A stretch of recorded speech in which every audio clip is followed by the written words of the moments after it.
primero, como siempre, por favor, necesito que me confirmen si es que los que están en Zoom, o sea, que se escucha bien. Sí, Sí, profe. profe. ¿Sí? ¿Bien? Sí. Uy, igual se escucha fuerte acá. Pues.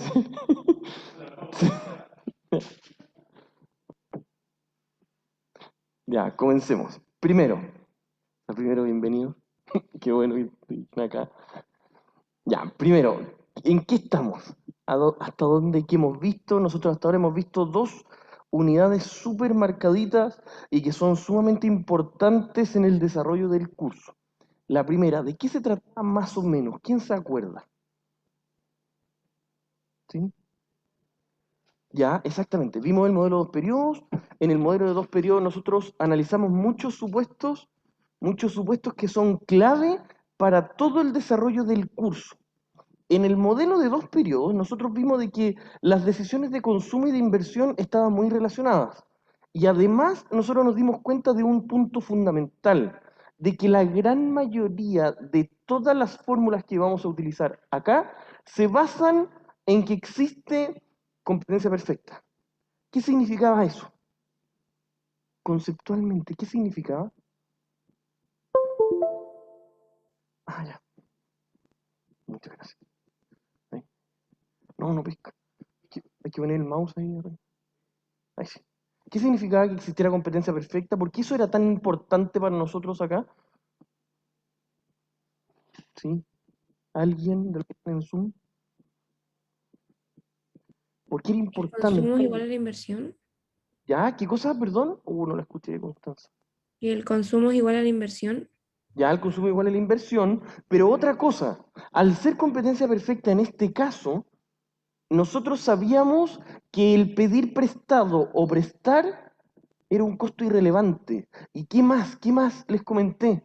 De que mucha gente que tiene ideas pero no tiene recursos se complementan perfectamente con los que sí tienen recursos pero no tienen ideas. Esos supuestos son fundamentales para lo que viene de ahora en adelante. Y con eso nosotros logramos llegar a una gran conclusión. Si es que todos saben lo que quiere uno del otro, es decir, el que necesita dinero conoce perfectamente a quién le puede prestar dinero, ¿qué hacía? De que todos se podían prestar dinero a la misma tasa. Ese era el fundamento claro. De hecho, si no me equivoco, es la última diapositiva de la primera clase. Llegamos a eso, de que el costo de transar para pedir o para ofrecer dinero es el mismo costo llamado R. Y ese R era la tasa libre de riesgo. Luego nosotros vimos a la segunda unidad. Y en esa segunda unidad, ¿qué cosas vimos? ¿Quién se acuerda? En la clase recién pasada, que ahí ya nos pusimos de lleno en algo clave del curso. ¿Qué? ¿Se acuerda o no? ¿Se acuerda? Exacto, muy bien. ¿Sí? ¿Para la otra sí? ¿El micrófono? Para que la gente, sus compañeros lo escuchen exactamente. Riesgo, teoría de portafolio. ¿Y qué es lo que nos dice la teoría de portafolio? Así, en una frase. Si sus padres, sus conocidos, sus tíos dicen, mira, está en Finanzas 2 y al parecer en el programa aparece teoría de portafolio. ¿Qué significa grandes rasgos? ¿Qué? ¿Quién se acuerda? ¿Se acuerdan que nosotros vimos de que todo activo tiene una rentabilidad y tiene una rentabilidad, que es la tasa, y tiene cierto riesgo asociado? ¿Se acuerdan? Ya. Para eso nosotros dijimos de que vamos a utilizar un gran supuesto. ¿Cómo se distribuyen las rentabilidades en cualquier activo? Imagínense el tremendo supuesto. ¿Cómo se llama esa distribución? ¿Se acuerdan? ¿No? Que es como una campana. ¿Es normal? Normal, muy bien. Distribuyen como una distribución normal.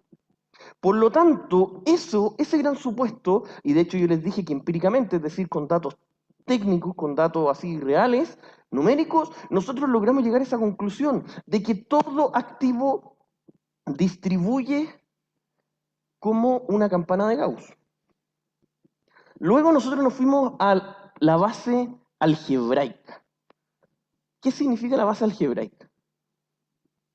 Es decir, nosotros dijimos, hay una forma de encontrar el valor esperado. ¿Y cómo era? La primera derivada era la esperanza, es decir, el promedio de los retornos. Y la segunda derivada era la desviación estándar.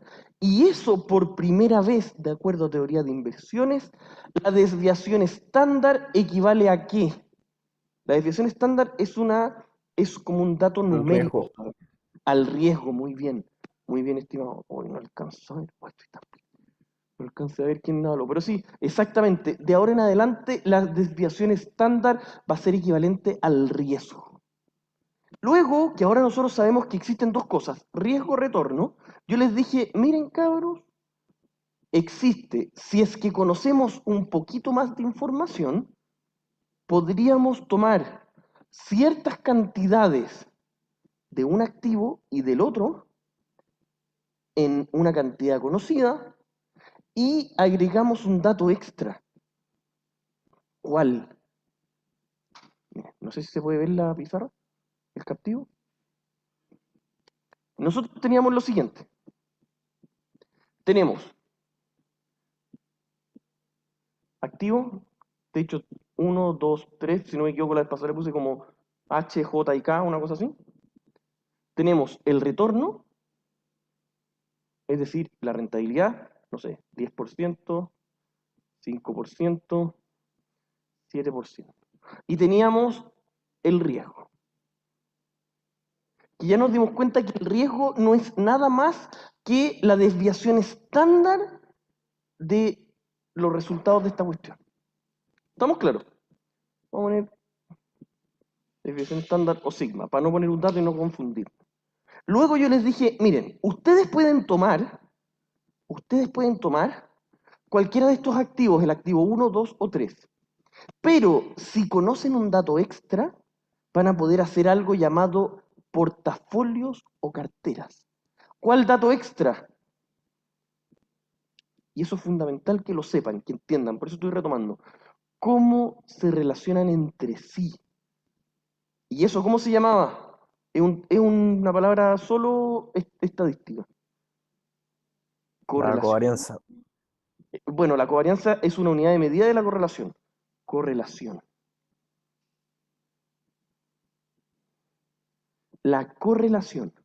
Por lo tanto, de ahora en adelante, si ustedes saben la correlación, es decir, cómo se comporta, por ejemplo, el activo 1 en relación al activo 2, nosotros vamos a poder armar portafolios en donde vamos a poder calcular algebraicamente cuál es de nuevo, retorno del portafolio y riesgo del portafolio.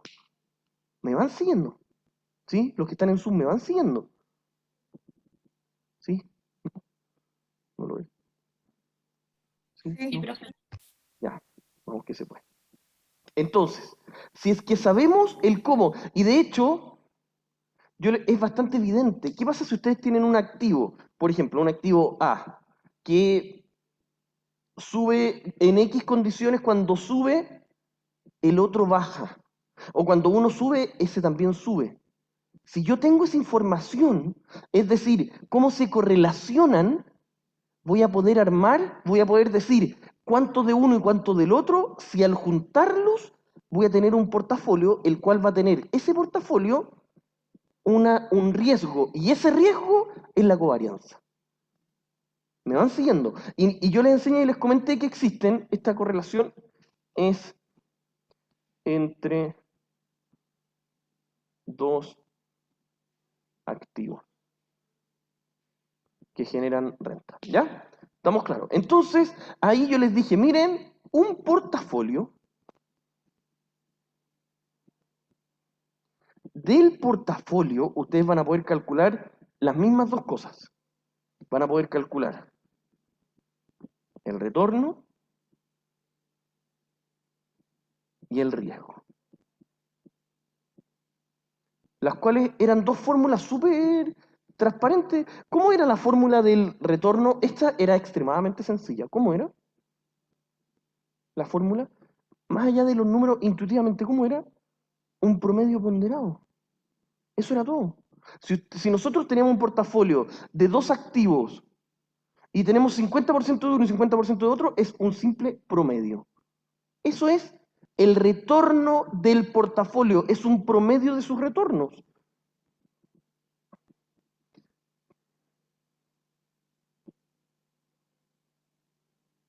Promedios. ¿Listo? ¿Estamos claros? En cambio, el riesgo, no. Aquí era una distribución un poquito distinta. Acá teníamos una fórmula así más interesante, que es el sigma de, por ejemplo, activo 1,2 es igual, y ahí teníamos toda una fórmula enorme que hay que calcular, que para eso están los ayudantes. ¿Para qué andar con cosas? Para eso están los ayudantes. ¿Quedaron claros? Hasta acá. Hasta acá, ¿por qué es tan importante esto que les estoy diciendo? Hasta acá es más o menos un poquito mecánica, un poquito entender. Pero el objetivo de ustedes en este ramo es dar un paso más allá. Es decir, a ver, espérate un poco, compadre. O sea, si yo tengo la correlación, que se las voy a dar, o la van a poder calcular, porque es una covarianza, si tengo la correlación entre el activo 1 y el activo 2, ustedes van a poder calcular retorno y riesgo. ¿Y dónde está lo que yo les enseño? Ya. Entonces, si tengo el activo 1, asumamos que es un retorno del 10, este es un retorno del 5, yo podría tener un retorno que es el promedio, asumamos que es 12,5, pero el riesgo lo puedo diversificar. Y ahí está la cuestión, de que nosotros vamos a poder tener retornos certeros, un promedio, y el riesgo, dependiendo de la correlación que existe, el riesgo como portafolio lo voy a poder diversificar.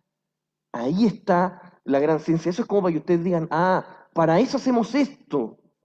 Para que nosotros podamos tener, ah, pero espérate, entonces yo podía invertir 1 millón de pesos que yo tenía, en vez de invertirlo en el activo o 1, o 2, o 3, si es que yo sé la correlación que existen entre ellos, yo podría invertir, no sé, 500.000 en el 1, 500.000 en el 2, y voy a tener un retorno esperado, más o menos cierto, y una diversificación o un riesgo menor.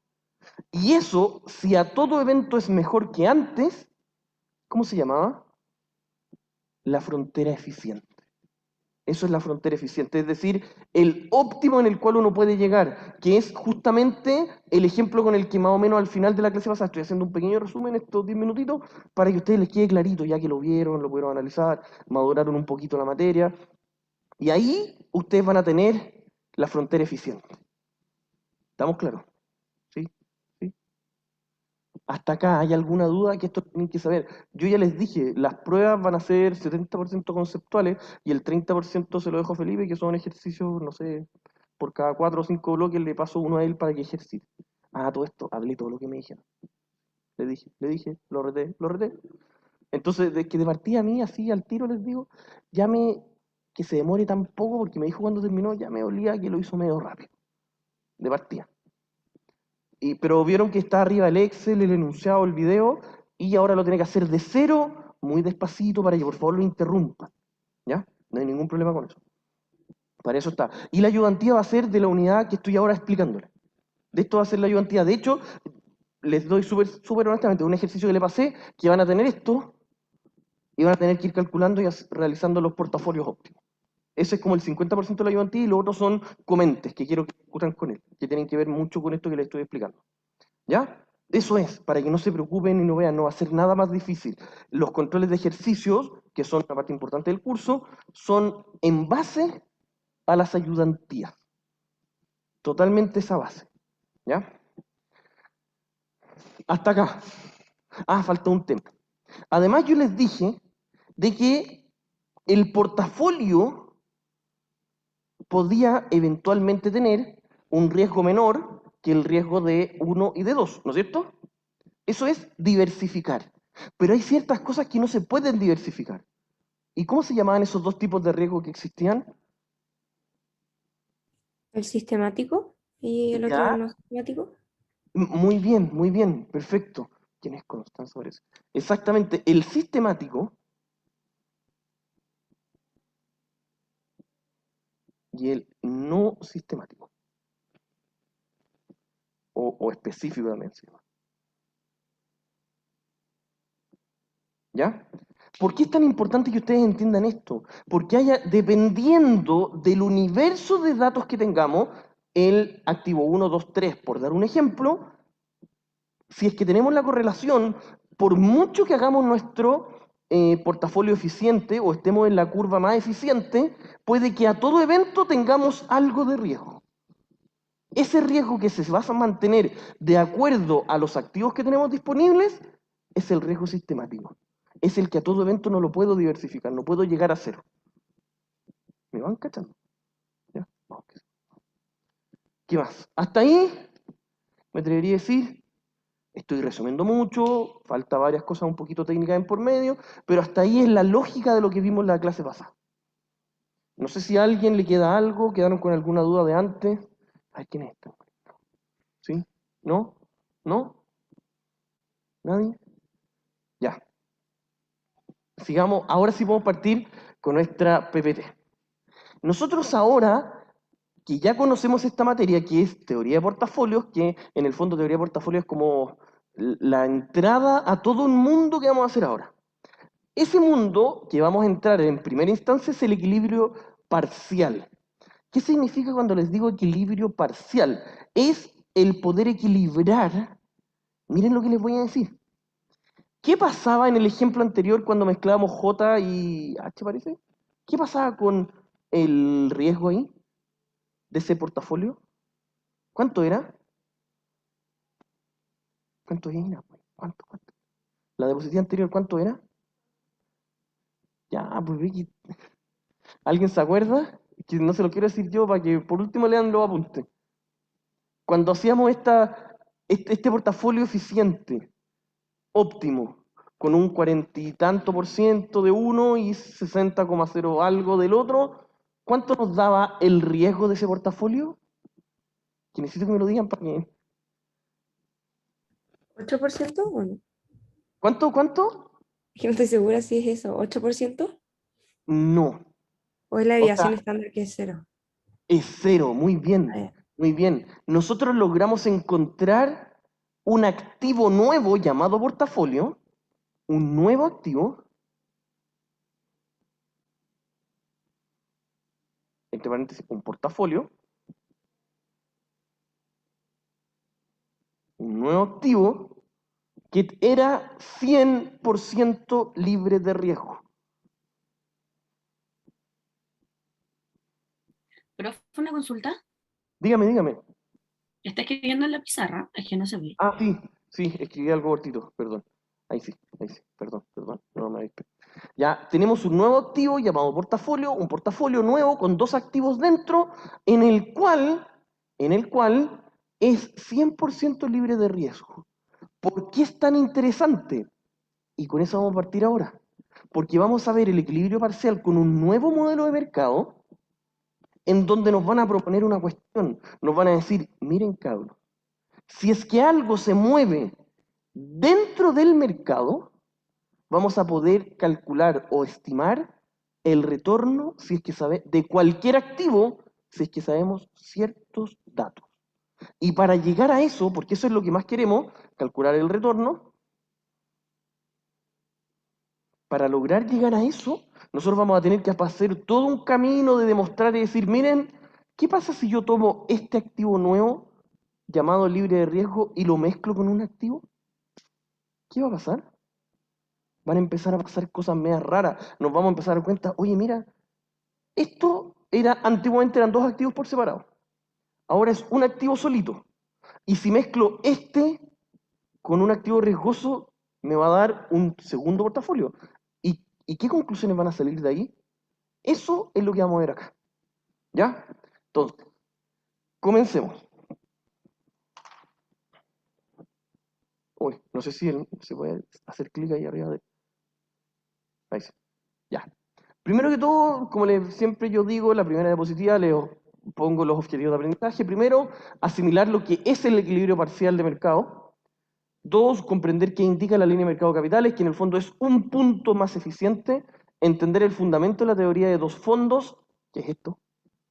Esto que le acabo de decir es la teoría de dos fondos, es mezclar algo libre de riesgo con algo riesgoso. Esa es la teoría de dos fondos. Diferenciar los tipos de riesgo con el modelo de mercado y asimilar qué es lo que plantea el CAPM. KPM.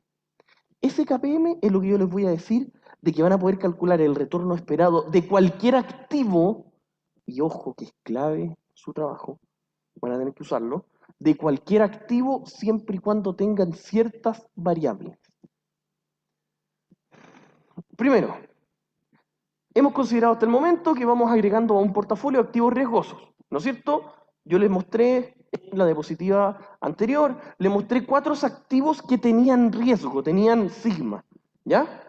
Es decir, que poseen desviación estándar de sus rentabilidades efectivas. ¿Listo? Estamos, eso es, retomando lo anterior, no nada más raro que eso. Sin embargo, nosotros ya vimos que al combinar H y J, ¿qué pasaba? Teníamos una cartera 100% diversificada. ¿Se acuerdan de eso? ¿Ya? Nos dice, por lo que si consideramos que esa cartera de por sí sola es un activo a agregar a nuestro portafolio, como si fuera un instrumento financiero cualquiera, es decir, esas dos juntas las vamos a tomar como un solo punto, podríamos mezclar esa cartera libre de riesgo, cuya desviación estándar de sus retornos es nula, como ya lo demostramos la vez pasada, y la frontera eficiente que formamos con N activos riesgosos. Es decir, de ahora en adelante, nosotros vamos a poder hacer esto. Nosotros vamos a tener un punto que es el portafolio libre de riesgo y lo vamos a comparar.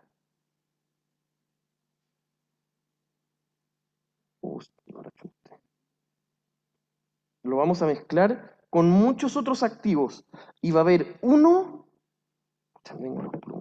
que tiene la mayor pendiente. Y ese punto es el que vamos a analizar acá. En el fondo es eso, para que no enredarnos más. En este portafolio o activo libre de riesgo, que ya vimos que lo creamos en la clase pasada, el que creamos en la clase pasada, podemos tomar posiciones largas o posiciones cortas. ¿Qué es lo que eran posiciones largas o posiciones cortas? ¿Se acuerdan o no? ¿Se acuerdan que les expliqué? En terminología, también les conté lo que era una venta corta. ¿Qué es lo que era una venta corta? Pero ¿se acuerdan que lo vimos?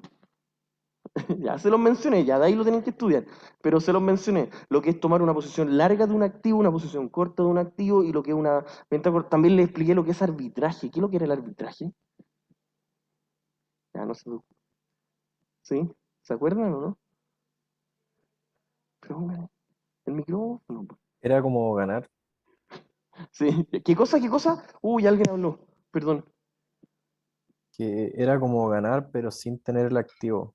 Algo así, Exacto. Es creo. ganar sin hacer la inversión a todo evento. Exactamente, eso es arbitraje. Es ganar a todo evento. Pero bueno, tienen que ir estudiando a poquito, parte de la prueba, se va a evaluar, van a tener que saberlo para las siguientes evaluaciones. No hay problema todavía, pero en un mediano plazo lo tienen que saber. Entonces, de este portafolio que nosotros vimos antes, no sé si se puede ver, se está viendo, de este portafolio que contiene H y J, lo vamos a tomar como si fuera un solo activo. Un activo sin riesgo, que sabemos que en la práctica eso no existe, pero logramos crearlo. ¿Ya? Entonces, volvamos a nuestra diapositiva. Lo anterior nos lleva a que la misma conclusión que la que nosotros sabíamos en el mercado de capitales en autarquía, es decir, una separación entre las decisiones de inversión y de consumo y un precio de equilibrio del valor del dinero en el tiempo, pero ahora también un precio de equilibrio para el riesgo. ¿Por qué? Y ahora se los voy a explicar. ¿Qué pasaba cuando nosotros teníamos la unidad 1? Nosotros logramos ver de que las decisiones de consumo, inversión, en autarquía están ligadas. O sea, uno no puede dejar de consumir o invertir porque yo no puedo interactuar con nadie. Luego nosotros llegamos a que en un mundo sin autarquía no están ligadas, porque puede existir intercambio. Ligadas, ligadas. ¿Ya? Y el hecho de que no estén ligados, no están comunicadas, hacían que yo podía pedir o me podían pedir prestado, y si es que era competencia perfecta, ¿qué pasaba? ¿A qué costo yo prestaba o pedía prestado? A la misma tasa. Esa era una tasa de equilibrio. Equilibrio. Y nosotros llamábamos R. ¿Ya? Eso hicimos hasta la unidad 1. Ahora hicimos exactamente lo mismo, pero con un precio de equilibrio para el riesgo. O sea, de acuerdo a nuestro portafolio, nosotros podemos tener un óptimo o sabemos cuál es el costo de lograr llegar a algo sin riesgo. Eso es lo que nos está diciendo. Sigamos avanzando. Entonces, miren lo que está pasando. Este es el ejemplo que yo antes les mencionaba, que creo que es mucho más práctico verlo con las tablitas. Miren lo que pasa. Nosotros vamos a tener una cartera de H y J, ¿Estamos claros? Este es el que nosotros mezclamos antes, que nos daba un retorno esperado de 8,04% y una desviación estándar cero. ¿Qué significa que la desviación estándar sea cero? Que no tiene riesgo. Sabemos que esa cuestión es irreal, o sea, no es irreal, pero es extremadamente poco probable que pase con un activo solo. Por lo tanto, lo podemos mezclar con otro y podríamos llegar eventualmente a riesgo cero. Perfecto. Eso va a ser el activo 1. Si lo mezclamos con otro activo, por ejemplo, con K, que se acuerdan que antes yo le había dicho que habían 4, que era H, K, J y otra letra que no me acuerdo. ¿Qué es lo que nos va a pasar? Vamos a la siguiente diapositiva. Si yo los mezclo, asumamos que vamos a combinar esos dos 50 y 50. ¿Se acuerdan que antes para llegar a este activo, cuánto porcentaje de cada uno llegábamos? ¿Quién se acuerda? ¿Se acuerdan o no? En la diapositiva decía, era como 40, algo y 59, algo, o 61, algo, una cosa así. Pero ese porcentaje lo puse yo a propósito para que exactamente diera cero. ¿Ya? Entonces, ese porcentaje lo dimos para que diera y lográramos llegar a un activo libre de riesgo 100%. ¿Ya? Entonces, pero teniendo estos dos activos, uno que se compone de dos de antes, más otro que tiene riesgo, si nosotros los mezclamos 50 y 50, primero, ¿cómo se calculaba el retorno esperado del portafolio? ¿Cómo? Con esto que les dije acá. ¿El retorno esperado del portafolio cómo era? Un promedio ponderado. Perfecto, muy bien, promedio ponderado. Y lo que vemos ahí es eso. Retorno del portafolio, si es 50 y 50, es 50% por la rentabilidad del primero, más 50%, y ahí está calculado, por la rentabilidad del segundo. Es decir, este nuevo portafolio nos va a rentar 15%. ¿Me van siguiendo? Y con esa fórmula, como ya les dije, nosotros logramos tener el riesgo del portafolio. Miren lo que pasa. Vamos a tener 15% de rentabilidad y 15,82% de riesgo. Eso ustedes podrán decir, ya, sí, veamos los datos originales. Incluso al ser 50 y 50, la desviación estándar quedó más o menos promedio y esto quedó más o menos promedio, como que no nos dice nada. Pero ¿dónde está el dato? De que estos resultados, esos que están ahí, sí, se escucha un taladro. Los que están en Zoom se escucha un taladro, ¿no? De vez en cuando. ¿No? ¿No? ¿No? Ah, ya. Sí, dígame, perdón. No, que no se escucha un taladro. No, no se escucha. Ah, ya, gracias. Es que de repente se escucha súper fuerte que están haciendo un nuevo arreglo en la universidad. Ya, entonces, sigamos avanzando. ¿Por qué hicimos esto? Porque yo quería que se dieran cuenta de que el mezclar un activo sin riesgo como ese y un activo con riesgo hace que lleguemos a un mix distinto. Y ese mix distinto, ustedes me dirán, ya, pero no me dice nada extra. Sí, es verdad, no dice nada extra, pero es tremendamente más eficiente que los otros que se habían creado antes. Por ejemplo, el portafolio H y L nos generaba una de estas rectas, pero mucho más plana, que en el fondo nadie la va a tomar. Por eso, ¿qué es lo que nos está diciendo este ejemplo? Decir, mira, ojo, siempre el mezclar un activo libre de riesgo con otro riesgoso nos va a dar una posibilidad distinta, sí es verdad, pero siempre va a ser mejor que algún otro mix. Eso es lo que nos propone esta teoría.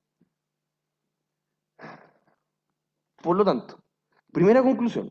Ahora, con un activo libre de riesgo y otro riesgoso, podemos tomar mejores decisiones que solo con activos riesgosos, o por lo menos creamos estrategias que nos entreguen mayor rendimiento esperado con menor volatilidad. Y si es que nosotros, eso una vez lo preguntamos en una prueba, ¿y qué es lo que pasa si es que ustedes tienen varias opciones y todas tienen, o sea, perdón, si es que son personas racionales, siempre se va a elegir las que tienen más rentabilidad y menos retorno?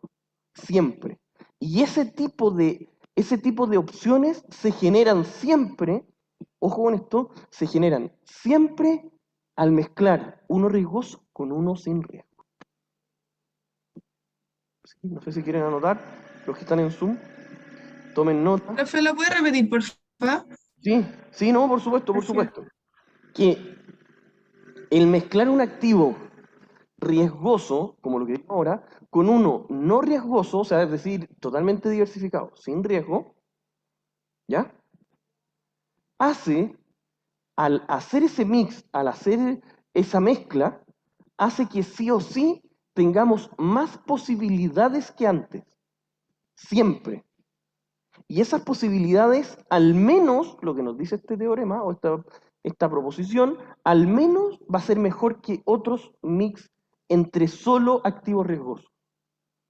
O sea, ya con esto nosotros nos podemos quedar tranquilos, entre comillas, que si mezclamos un activo riesgoso con uno libre de riesgo, al menos no vamos a estar tomando las peores decisiones. Eso es lo que nos está diciendo esto. Van a haber peores decisiones que esta. ¿Cuánto peor? Es lo que ustedes tienen que calcular. Una pregunta, ¿Sí? Dígame. que si no vamos a estar tomando la peor decisión, o sea, igual es lo mejor mezclar uno cero riesgoso con algo muy riesgoso. ¿Eso es lo que significa? Sí, o sea, no, a lo que iba es que nosotros al menos nos va a dar mejores posibilidades que no tenerlo. Eso a lo mejor ahí se entiende un poco más. Siempre el mezclar un activo riesgoso con uno libre de riesgo, siempre me va a dar mejores alternativas que mezclar solo riesgosos. Ahí sí. ¿Sí? Ya. Ujú. Ya, buenísimo. ¿Profe? Sigamos. ¿Profe? ¿Sí? ¿Me Perdón. escucha? No sé, ¿Profe, me ¿se escucha? escucha? Hoy muy despacito. Ay, no sé si me puedo escuchar. No sé cómo hacerlo para que me escuche mejor. Ya. Espérenme un segundo. ¿Quién es? Camila Valls. Sí, espérenme un segundo. Sí, parece que.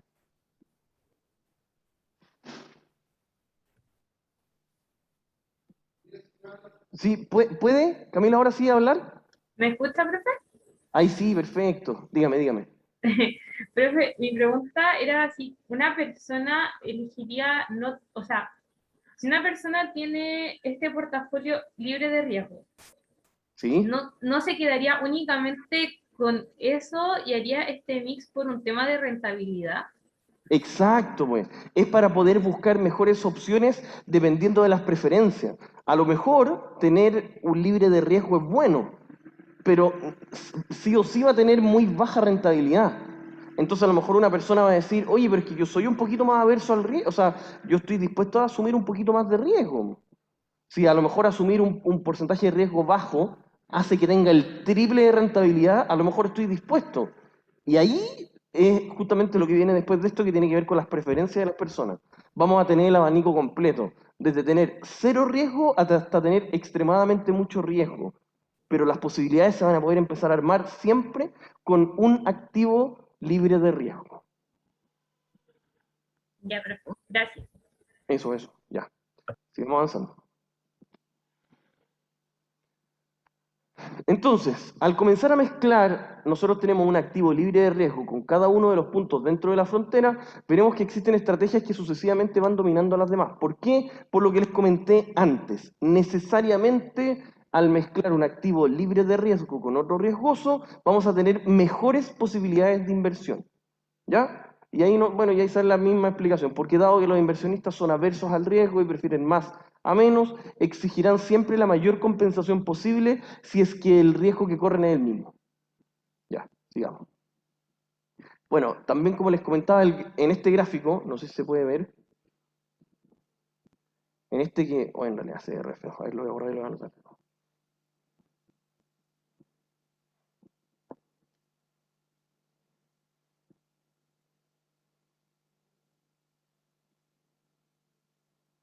Cada una de esas rectas incorpora riesgo y rentabilidad.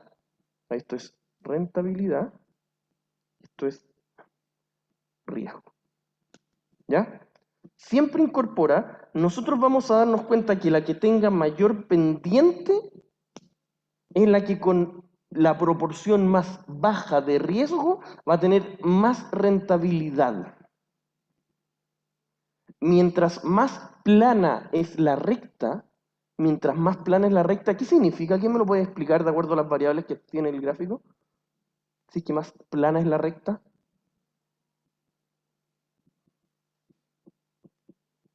Pero también, significa que para poder tener un poquito más de rentabilidad, necesito asumir mucho más riesgo. Eso significa. Por lo tanto, toda persona racional aversa al riesgo va siempre a preferir la recta con mayor pendiente. Esa es la explicación. Y eso va a salir, siempre sale, siempre lo pongo en las pruebas, etc. ¿Ya? Esta línea se crea al mezclar el activo libre de riesgo y el portafolio tangente que denominaremos M. Ahí empieza algo nuevo.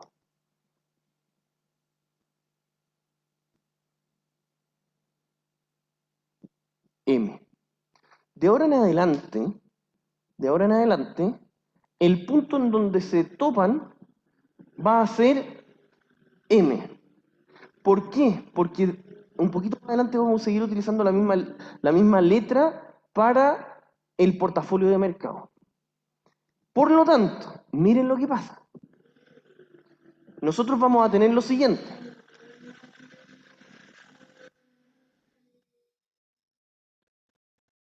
El punto, no,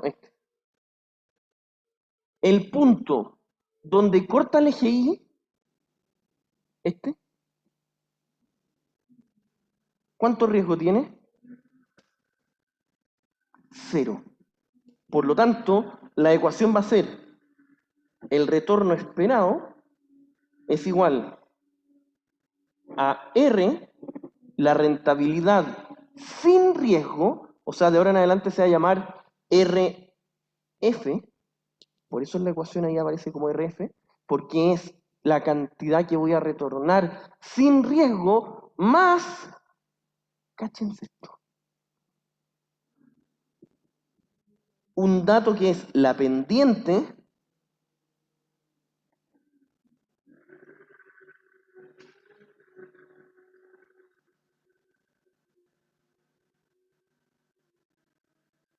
más la pendiente multiplicado, y esto lo vamos a dejar ahí por mientras porque lo vamos a avanzar con la siguiente materia, el retorno de mercado menos la RF. Dejémoslo hasta ahí. ¿Estamos? Cópienlo, pero lleguemos hasta ahí. Ya, volvamos al PPT. ¿Ya? Entonces, esa formulita que está ahí, la esperanza del retorno es igual a RF, que ya les expliqué qué punto es en el gráfico, más W, que ya también les dije que es la pendiente, es decir, cuánto aumenta uno en relación al otro, multiplicado por lo que me entrega el retorno de M, ¿se acuerdan que les dije que tengan presente M, que es mercado? El retorno que entrega el mercado promedio menos el RF. ¿Quién me podría decir con sus palabras la interpretación entre la esperanza del retorno de mercado menos el libre de riesgo? ¿Qué sería? Con sus palabras, lo que está dentro del paréntesis final. ¿Qué sería intuitivamente?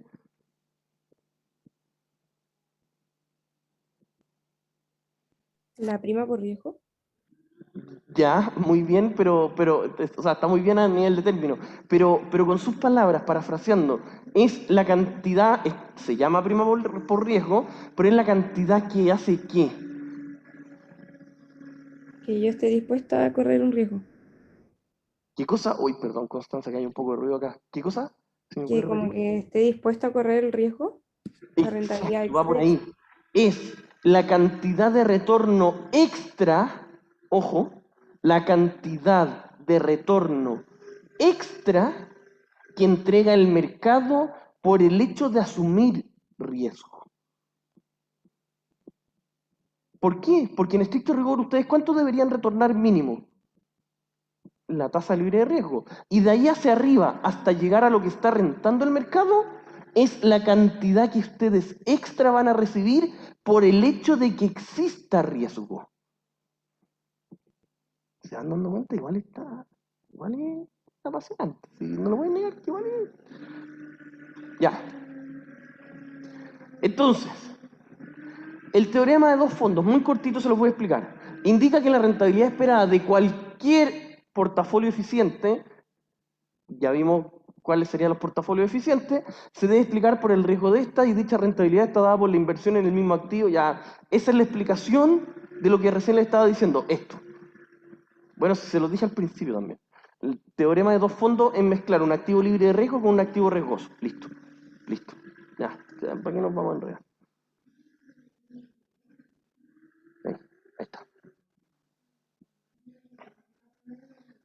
Entonces, en equilibrio, que esa palabra está de perogrullo porque en estricto rigor es un supuesto que nosotros siempre hemos tomado, el retorno esperado del portafolio que combina la cartera eficiente, que ya vimos con la cartera eficiente, con un activo libre de riesgo, solo obtendrá un premio por riesgo por la parte invertida en el portafolio. O sea, la fórmula anterior está.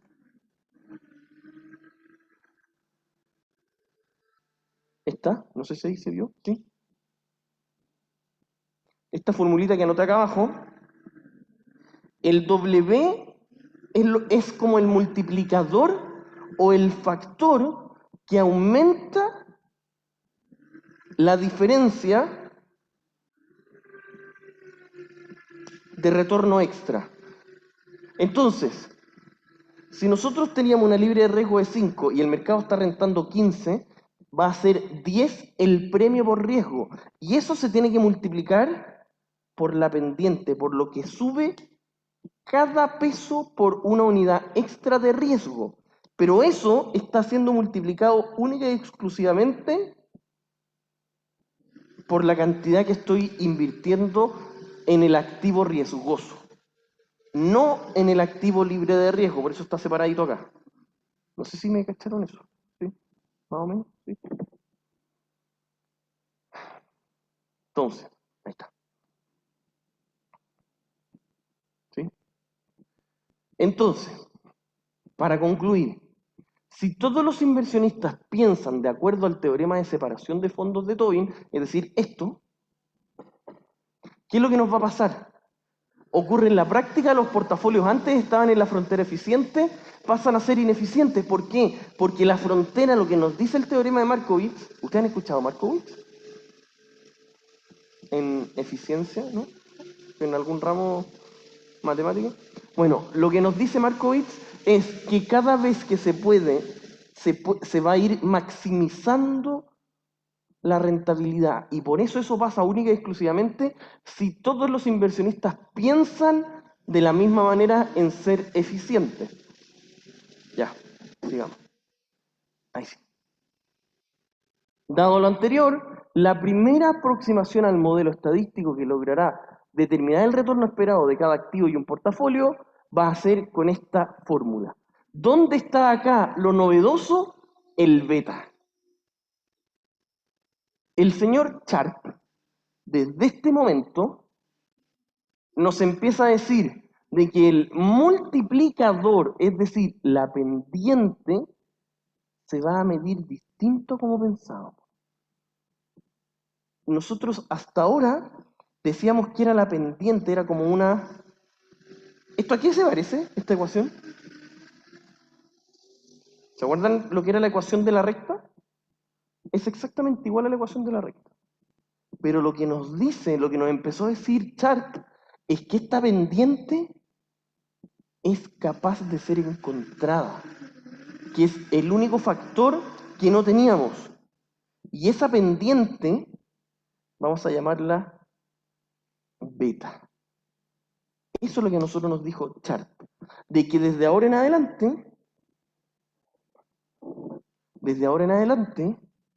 la pendiente que vamos a utilizar va a ser equivalente a un beta. Y eso va a ser una nueva medida de rentabilidad, de sensibilidad, perdón. Una nueva medida de sensibilidad. Es decir, nos va a decir cuánto varía la rentabilidad de acuerdo al retorno que estamos dispuestos a asumir. ¿Queda claro? ¿Estamos avanzando a poquito? ¿Estamos avanzando? Sigamos. Profe, ¿podría repetirlo, porfis? Sí, por supuesto. Que de ahora en adelante, y de hecho eso es lo más novedoso, es que la ecuación anterior, que ya vimos cómo llegamos a que era una ecuación de la recta, etcétera, etcétera, etcétera, nos dábamos cuenta que el W era una pendiente. Pero lo que nos dice Sharp, y que fue sumamente importante, ¿se acuerdan de Sharp cuando nos decía en Finanzas 1 la inflación, la tasa real, nominal? ¿Se acuerdan o no? Este es el mismo Sharp. Bueno, eso. Este mismo señor Sharp nos plantea ahora que ese beta, esa variabilidad que hay que agregarle al premio por riesgo, es posible de ser calculado. ¿Y eso por qué? Porque es una medida de sensibilidad del retorno. Eso es, para que lo tomen en cuenta. Es que en realidad Sharp siempre fue un estadístico, era un genio para las matemáticas. Ya. Ahora, vamos a empezar a meternos en el KPM, el Capital Asset Pricing Model. El KPM, a ver, voy a borrar un poco la pizarra. ¿Sí?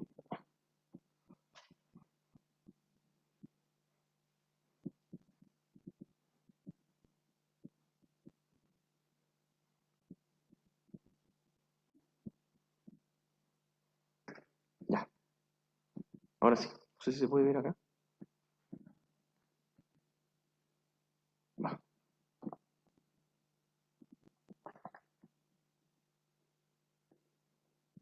El KPM es una fórmula para encontrar cualquier rentabilidad. Eso es el KPM. Es una fórmula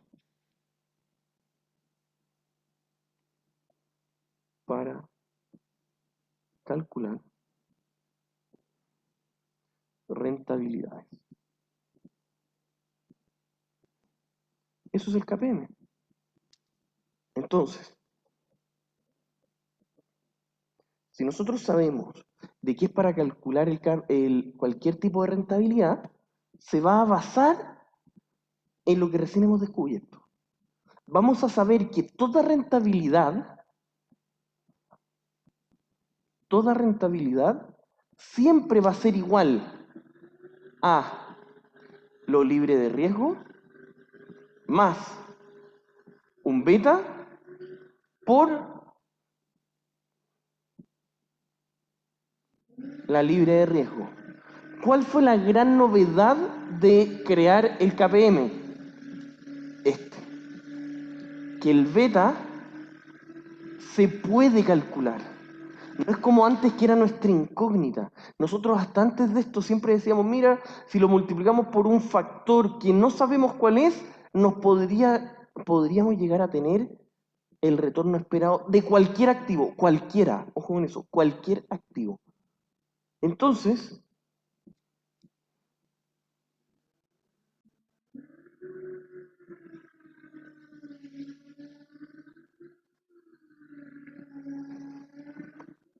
ahora sí, volvamos a nuestra PPT. Nosotros, sí, perdón, alguien habló, ¿no? ¿No? ¿No? ¿Sí? ¿Se escucha un poquito? Ah, ya, buenísimo. Bueno, por lo menos no está. Entonces, hasta ahora los supuestos que hemos utilizado son los siguientes. Primero, los rendimientos siguen una distribución normal, por lo tanto, los precios siempre siguen una distribución logaritmo natural normal. Ya, eso lo sabemos, por defecto de estadística. Primer supuesto. Segundo, todos los inversionistas son aversos al riesgo, o al menos actúan como. ¿Me van siguiendo? Esos son los supuestos que hemos tenido en este curso. Tercero, los mercados de capitales son perfectos. ¿Qué significa que sean perfectos? Que todos tienen acceso a toda la información, todos. ¿Ya? Y si es que todos tienen acceso a toda la información, se pueden pedir o se prestan dinero a una tasa única, R. Además, sabemos que no existen asimetrías de información, es decir, los inversionistas son racionales, o sea, todas tienen las mismas creencias acerca de los retornos esperados, ya sabemos, y se va a agregar un supuesto nuevo.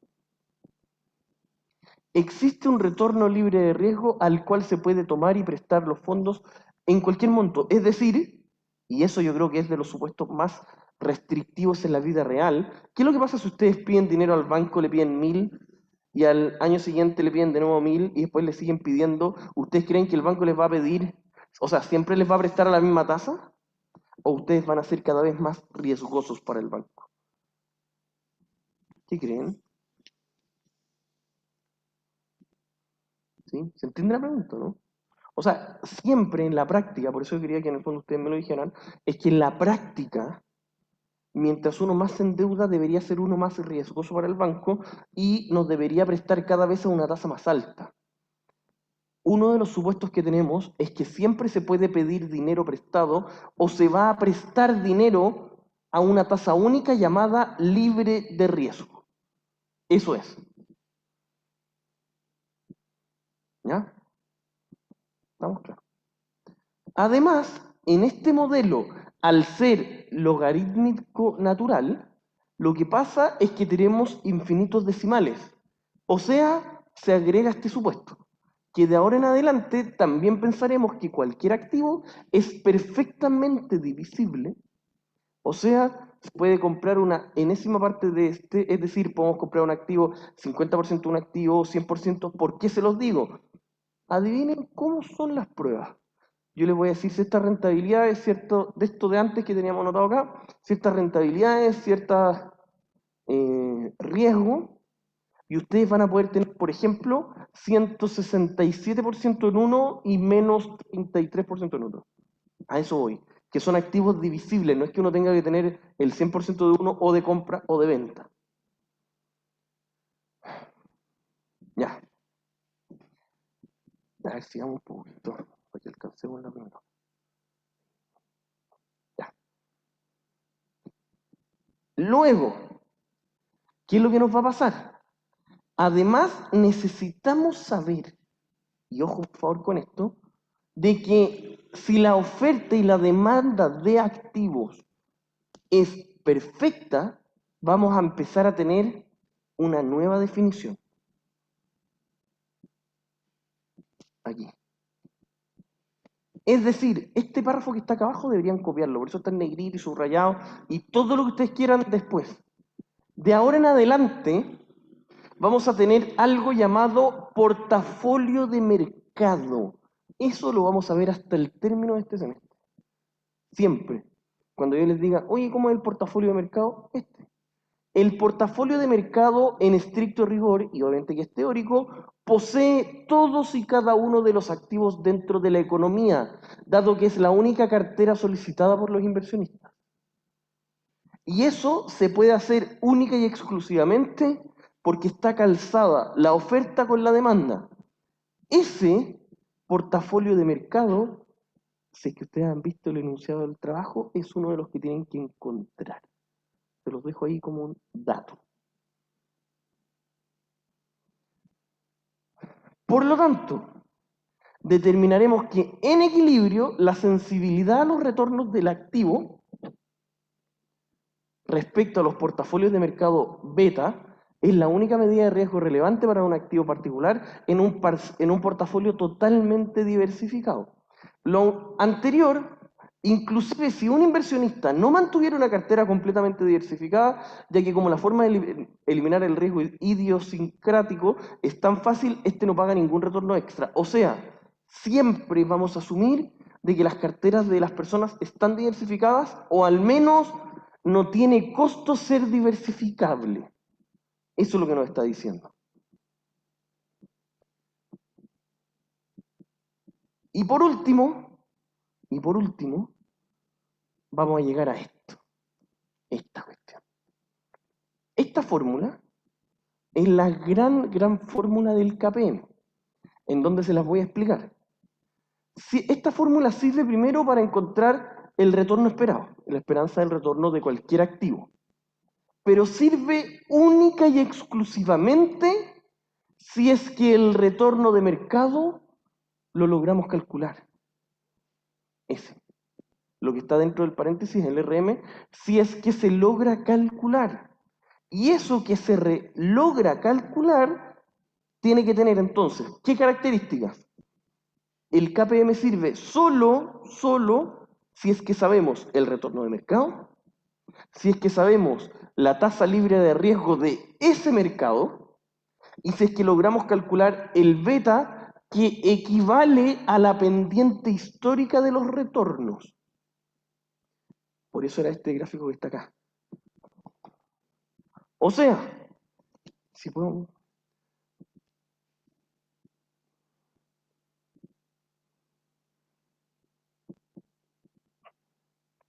Estos tres datos que ahí acabo de anotar, el RF es la cantidad a la cual se va a transar dentro del mercado como mínimo. Siempre es dentro del mercado. El costo mínimo. Mínimo de transar.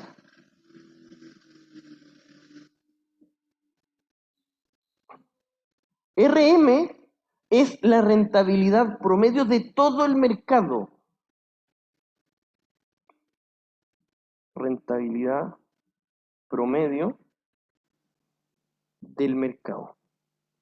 Si el mercado renta 10% y la libre de riesgo es 3, ese 7 extra va a incluir de por sí un riesgo. ¿Y cómo se calcula? Multiplicándose por el beta, que de ahora en adelante es la pendiente histórica. Ojo, y les voy a dejar ahí un tip, ese beta también lo van a tener que calcular. ¿Y cómo? Ustedes se van a tener que meter, de acuerdo a la empresa que tengan, a sacar los datos históricos de rentabilidad y de acuerdo a eso calcular la pendiente. ¿Y cómo se calcula una pendiente? Es súper sencillo, pero ¿cómo se calcula? ¿Se acuerdan cómo era una pendiente? No, M... Con 2 puntos, ¿no? ¿Sí? ¿Sí? Ya, listo. En realidad lo pueden hacer con Excel y ponen pendiente igual y chao. No hay problema. Pero en el fondo, en estricto rigor, ustedes quieren saber cuánto es la pendiente histórica, lo pueden calcular de cualquier activo, del que a ustedes les va a tocar en el trabajo, van a tener la rentabilidad promedio del mercado, van a tener el costo mínimo de transar, y por eso ustedes van a tener que definir, y eso es lo que yo quiero ver en sus trabajos, que ustedes digan, ¿saben qué? La tasa libre de riesgo de tal empresa en tal país es tanto. ¿Por qué? En realidad el monto no me interesa mucho. Lo que me interesa es el análisis que ustedes hagan. Que ustedes digan, no, es que la libre de riesgo ahí es tanto. ¿Por qué? Porque la TPM es de eso. Porque esa es la tasa más baja que se presta. Esa es la tasa de política monetaria. ¿Cuál? Y por último, el beta es la pendiente. Si se dan cuenta, son puros datos, algebraicamente hablando, bastante básicos. Y eso es lo que yo creo que ustedes vayan a hacer de ahora en adelante. Sepan calcular eso. ¿Quedó claro? Ya pues, dejamos la primera hora hasta acá. Cualquier duda, por favor, me escriben. No hay ningún problema. En la segunda hora, ejercitación de la materia anterior. Por favor, pregunten, frenen al máximo, Felipe, y cualquier cosa, seguimos avanzando. ¿Ya? Profe, Sí, dígame. es una pregunta a mí.